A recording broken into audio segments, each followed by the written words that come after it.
فقط در حق یکدیگر دعا کردن فراموش نکنیم که این هم یکی از واجبات ایمان ما هست. پیامبر نازنین گفت که وقتی شما در غایبی یک برادر در حقش دعا میکنین، الله ملائکه را در نزد شما حاضر میکند که همون دعایی را که در حق برادر کردی ملائک از خدا در حق تو باید طلب میکنند. از این لحاظ ما در حق یکدیگر دعا را فراموش نکنیم و دائم هم که باشیم در همین جا هر جا که نشستین حتما حرکت کنید که پند و نصیحتاتون امر به معروفاتون باید باشد برادر عزیز. زیرا که هر چهار طرف نگاه میکنید همه معلوم که عبارت از بسیار فحش و فسق و فساد و هر چی که گویی در این ملک ها هست.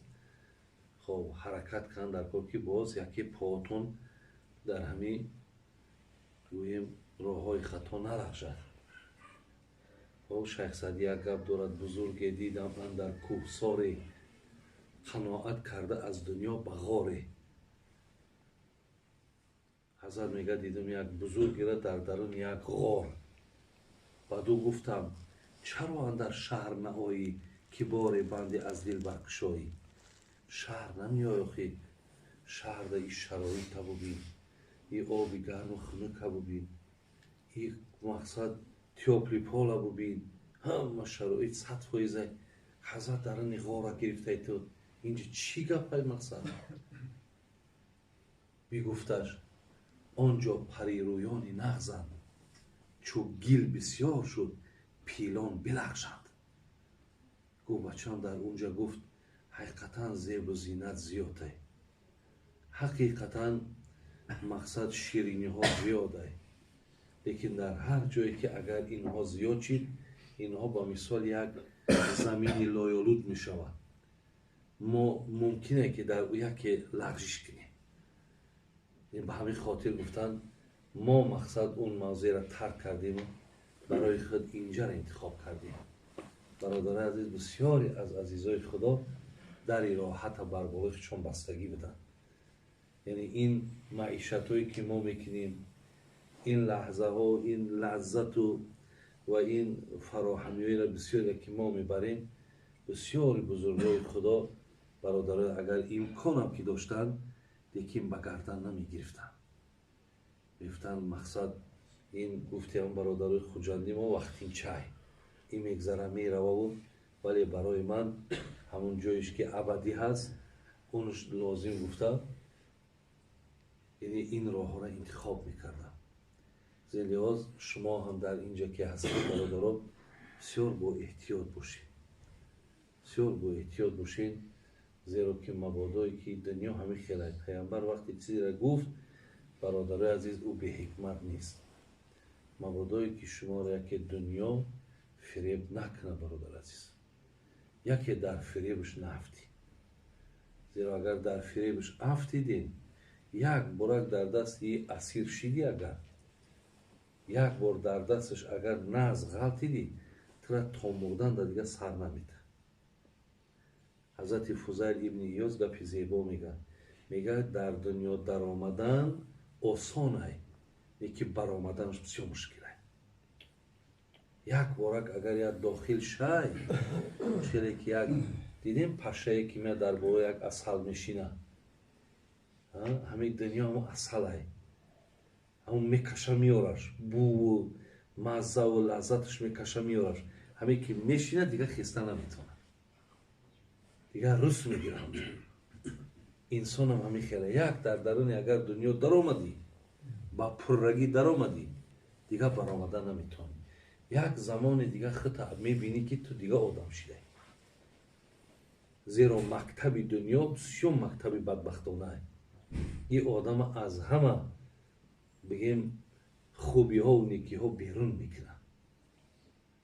برای همین برادرای عزیز و گرامی در همین مسئله خیلی و خیلی با اهمیت باشین که تا که همین فریب دنیا یکی مبادا این شیرین دنیا، پیامبر گفته است این دنیا حلوة خضیرة، دنیا رنگ حلوای. مشکل میلی به حلوا داری، خب خب خزیرتون به معنای یک زمینی که سبزای میبینی روی دلت کشاده میشود، همین دنیا میگه به همین مثاله. لیکن و این الله مستخلفوکم فیها، لیکن یقین دانید که شما را الله در همین دنیا چیکار کرده است؟ همچون به حیث امتحان گذاشته است. فینظروا کیف تعملون، نگاهتون دارد که چیکار کردید. برای همین حضرت گفت فاتقوا الدنیا و اتقوا النساء، ای دنیا و از زن بسیار احتیاط باشید، زیرا اینها میتونن که شما را فریب دهند. برادر است 60-70 سال عمرت میسوزد، گویا بیهوده آمدی، ولی وای به حالت که دیگر راهی برادر عزیز از این خلاصی نیست دیگر، بسیار مشکل میشود.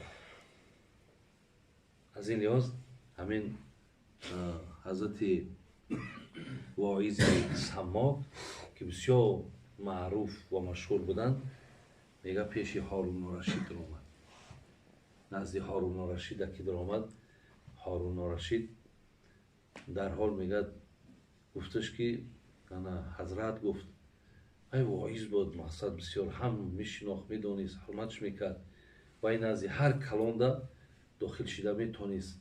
لیکن واعظایی بودن که پیش کلانا میدر آمدن با مقصدی پدخلیمی نمیدر آمدن، با مقصد لگن برداری نمیکردن، میدر آمدن اونها را آگاه میکردن که هوشیار باش، هوشیار باش که مقصد مثل خودت در همین کرسی که هستی بسیاری ها بودن،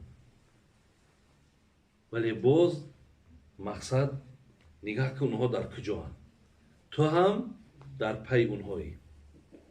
وقتی پیش در آمد، بعد میگه هارون الرشید گفت حضرت گفت انا هم پیاله پیشت آب داره، همراه مربطه گفت.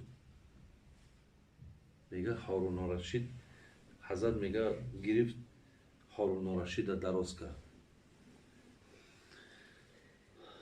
اول دراز نکرد، همین که گرفتم گفت حضرت اگر همین آب اگر حاضر من بر تو نتمو قدرتی داشته باشم که تو تشنه و من گویم که نصف مال تمیتی بعد میتمم. میتیم گفت نصف مال تا خطی نصف ملکت، تو تشنه ای گفت، تو احتیاج با او داری. گفت میتم چی نمیتم. میگه بعد دادش. بعد گفت حضرت اگر همین آبی نوشیدی و همین یک که مقصد همین درن بند شوا و بیرون نبروید، طبیب بگه که نصف منطقتی مالت میتیم، بعد مقصد همین را من صحبت میکنم که درن بروید. راضی میشه؟ گفت البته راضی میشه.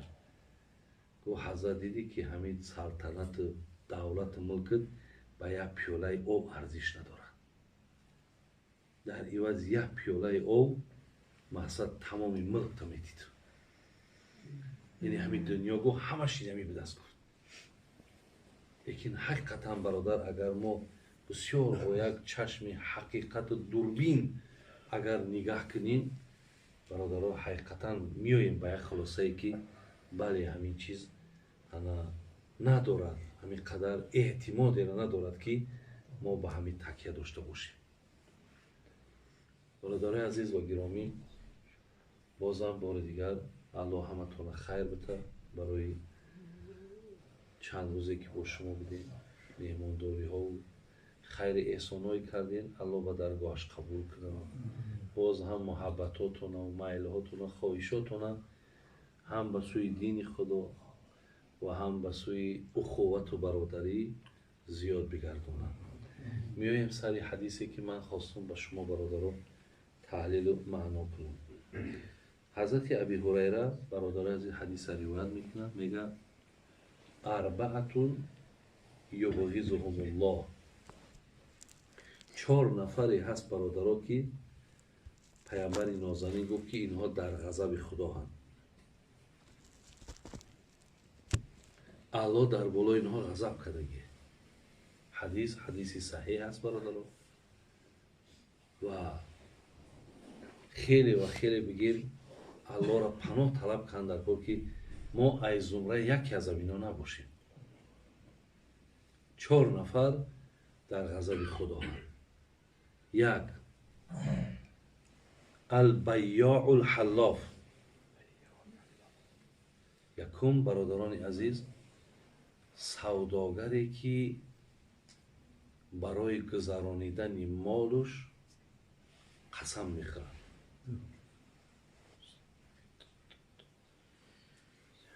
байёъу лҳаллоф, савдогаре ки барои молша гузаронидан дурӯғ гуфтеста, лекин қасам мехӯрад. ҳамун молуш ба ҳамун гарантия ки додеса ба ҳамун ҳеҷ вақт мувофиқ нест, вале барои он ки ҳамин моли ман гузар кунад қасам мехӯрад. қасамҳо мехӯрад ки то ҳамин молуш бародари азиз гузар кунад. якум нафареро ки дар ҳадис паямбар ёдовар шиданд, нафаре ҳаст ки дурӯғ, мақсад қасамам ки хӯрад, агар ҳамун чизеро ки агар ҳақиқат бошад, ҳамин ангури мақсад Ӯзбекистонай, агар бигӯя бародар ҳамин яқинай Ӯзбекистонай, ба валлоҳи қасамай Ӯзбекистонай. шарт нест ки ман ира аз Амрико бугум ё шарт нест ки ира ман аз дигар мамлакат бугум. агар қасам хӯрам, лекин бибинам ки ҳамун одам ӯзбакиро намегираву амрикоиро мегираву ман бугум ҳамин амрикоие то бигира ҳамун, дар зери ҳамин бародари азиз мо шумо дохил мешем. ҳоли ҳадисе хондум ӯ рӯз аз ҷаноби Муслим, имом Муслим дар китоби мӯътабараш меорад, ровиш ҳазрати Абизари ғифорияй. мега паямбар гуфт ки ثلاثة لا يكلمهم الله يوم القيامة ولا ينظر إليهم ولا يزكيهم ولهم عذاب أليم. فقال أبو ذر خابوا وخسروا من هم يا رسول الله. برادران، 3 نفری هست که الله با اونها روز قیامت صحبت نمیکنه، با اونها نظر نمیکنه، اونها را پاک نمیکنه، با اونها در عذاب خدا هست. ابوذر غفاری میگه وقتی این سخن از زبان حضرت شنیدم، گفتم خابو و خسرو من هم یا رسول الله. فقرأها 3 مرات. میگه همین گپ که 3 بار گفت پیامبر. خداوند با او گپ نمیزند، او را پاک نمیکند، با او نظر نمیکند، برای عذاب دردناک است. ابوذر میگه 3 بار که تکرار کرد، بعد گفتم خابو و خسرو، خار و ذلیل شدند. حضرت اینها کیا باشند؟ بعد میگه پیامبر نازنین گفتند المسبل والمنان والمنفق سلعته بالحلیف الکاذب.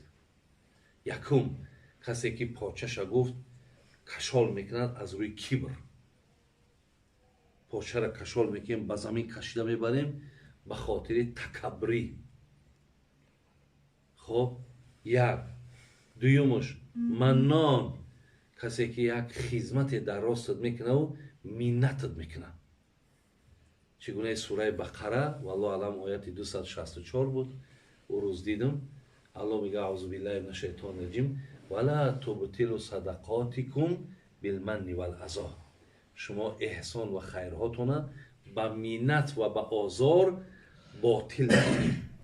یعنی وقتی که من منت گذاشتم، ای برادر دستگیری من بود، اگر نه تو هیچ کار نبودی. این منت گذاشتنه. آیا من مقصد همون روزای سخت دست نگرفتم یا دیگر، یعنی یا در هر جا گفتن که فلانی او هیچ کار نبود، او هم با 4 تنگای من مقصد با این دستگاه و دکان رسیده.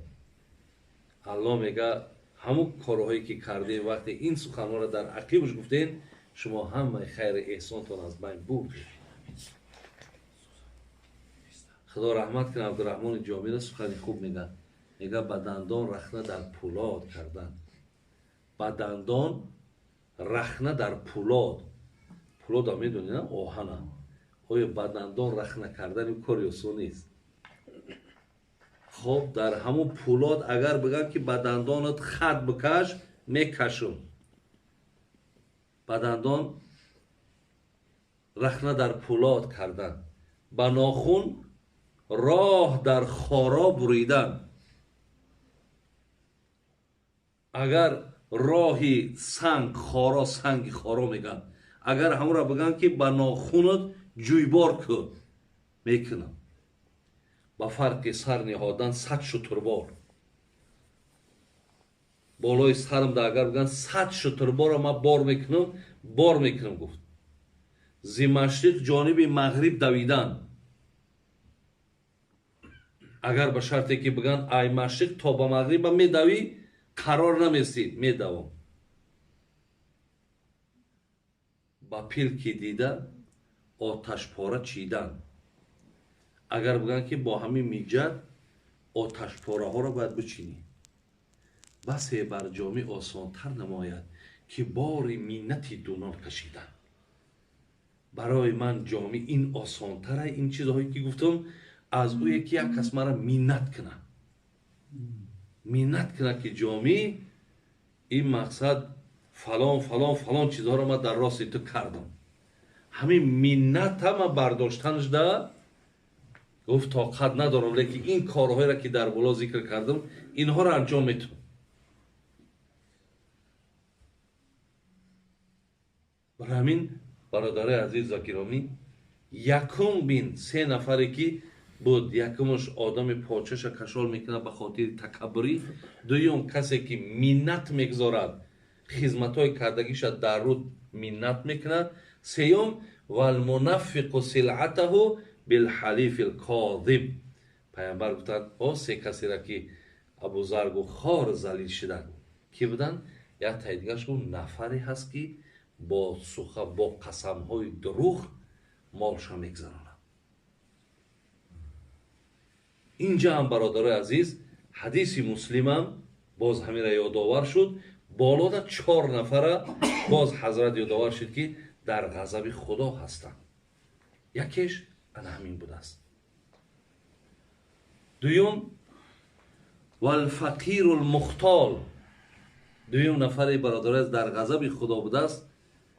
мегӯяд камбағале ки такаббурай. аку аслан такаббурӣ на барои пулдор, на барои камбағал, барои ҳеҷ кадомаш хайр нест. лекин пулдор маълум аст ки ба пулш такаббурӣ мекунад. лекин ин камбағал чӣ дард дорад? ин ба чӣ мисол дағдағаву дабдама мекунад? ту мисол одама ҳарчи такаббур мекунад, ҳамин молдориш, баъзеша, на ҳамара бо. лекин валфақиру лмухтол, дуюм одаме ки бародарояс дар ғазаби худо ҳаст, камбағале ки бо зами камбағалиш бо бисёр такаббурӣ мекунад. аслан бародарои азиз, кибр бисёр чизи баде ҳаст. ягон хайр ва хубие дар ин нест. худо раҳмат кунад ҳазрат ҷунунира мегуфт аслат аз қатраманӣ лоиқи ту нест манӣ. асл та нигоҳ кунед та айманӣ. вақте айманӣ бошӣ бо чӣ манманӣ мекунӣ? аслат аз қатраманӣ лоиқи ту нест манӣ. аз роҳи баул шудӣ кибру маниҳо чӣ кунӣ? агар пайдоишта нигоҳ кунӣ, ай роҳи баул омадагӣ.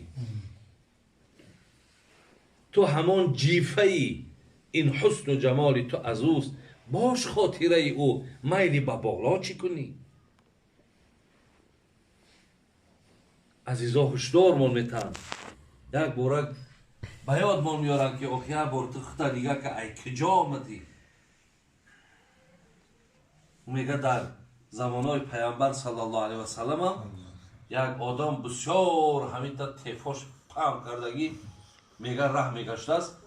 вақте мега ай ҳазрат пурсидааст, мара медонӣ ман киём? пайғамбар гуфтанд бале медонам, ту нафаре ҳастӣ ки از راه دو باول به دنیا آمدگی. از راه دو باول تو به دنیا آمدگی. همین از گفت شخصیتی تو همینه گفت. زین لحاظ برادرای عزیز، نه از کمبغل نه از بای هیچ وقت کبر خیر نداره. هیچ وقت.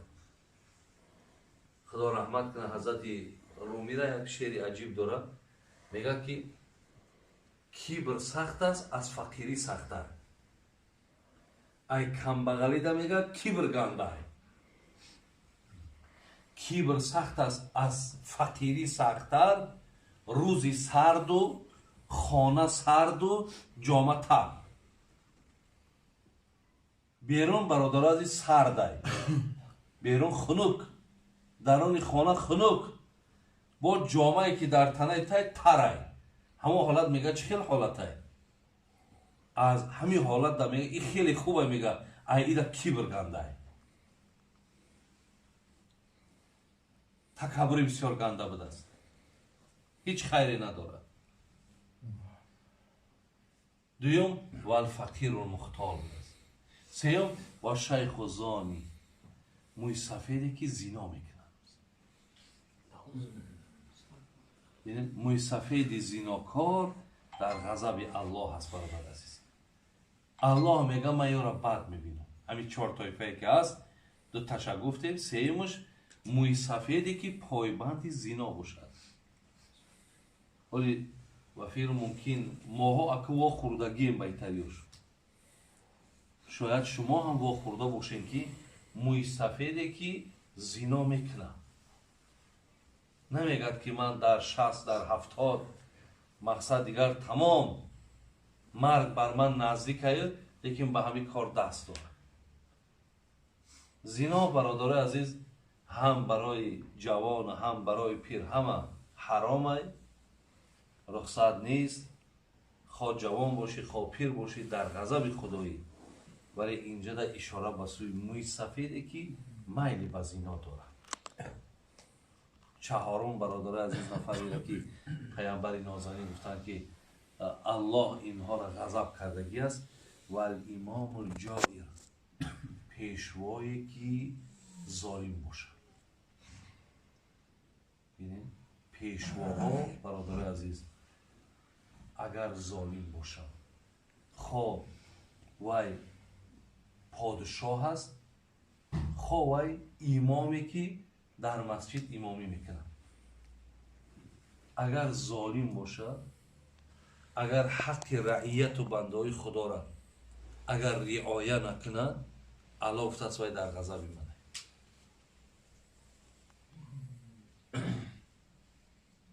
این 4 نفری هست برادر عزیز که الله مهربان اینها را در غضبشون گرفتگی. یکیش سوداگری بود که با طریق دروغ مالهاش میگذران. دویمش کی بود؟ دویمش کمبغلی که تکبری میکرد. سیمش کی بود؟ سفید زیناکار بود.